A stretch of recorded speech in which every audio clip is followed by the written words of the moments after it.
Hidup Jokowi!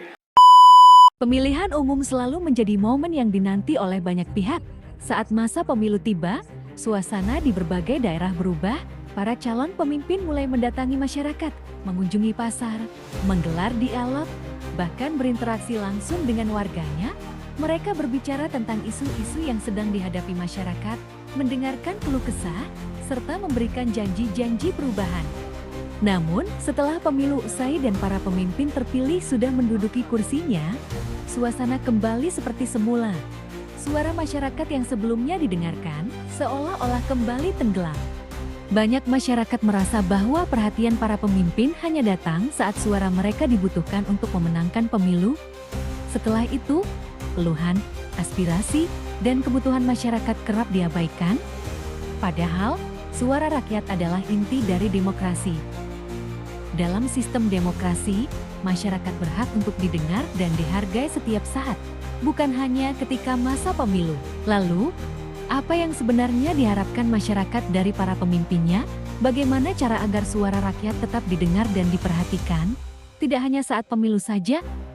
Apakah ada solusi yang bisa dilakukan agar masyarakat tidak lagi merasa hanya sebagai objek pemenangan pemilu semata?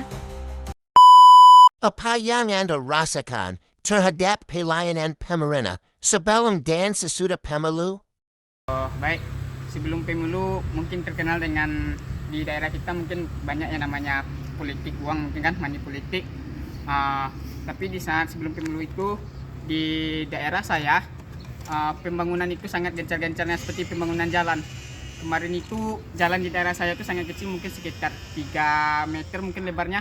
Nah kemudian setelah itu pemerintah mulai berbenah untuk membangun jalan yang lebih besar. Itu mungkin sekitar 5 meter. Dan sekarang pembangunan itu masih berlanjut.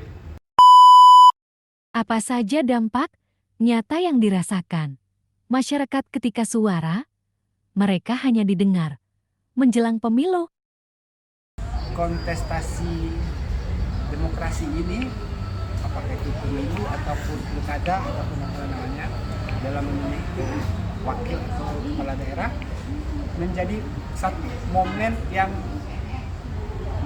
menjadi momen yang sangat berguna bagi masyarakat untuk menyuarakan aspirasinya. Karena dalam 3 tahun selanjutnya suara tersebut tidak didengarkan. Dalam 1 tahun suara mereka bahkan mungkin WC-nya rusak akan didengar.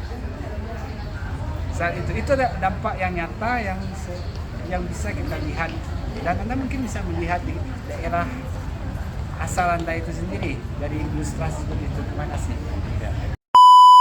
Saya berharap pemerintah tidak hanya hadir di saat sebelum pemilu atau di saat dia butuh suara. Saya sangat berharap setelah terpilihnya mereka tetap dekat dengan rakyat, memenuhi janji-janjinya.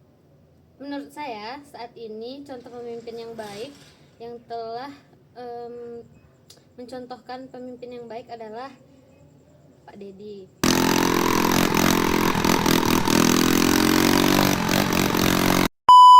Demokrasi bukan hanya tentang memberi suara saat pemilu, tetapi juga tentang memastikan suara kita terus didengar setiap saat. Mari bersama-sama menjaga semangat kebersamaan, mengawal para pemimpin, dan terus menyuarakan aspirasi demi perubahan yang lebih baik. Jangan biarkan suara kita hanya menjadi alat di saat pemilu saja. Terima kasih sudah menonton, sampai jumpa di video berikutnya.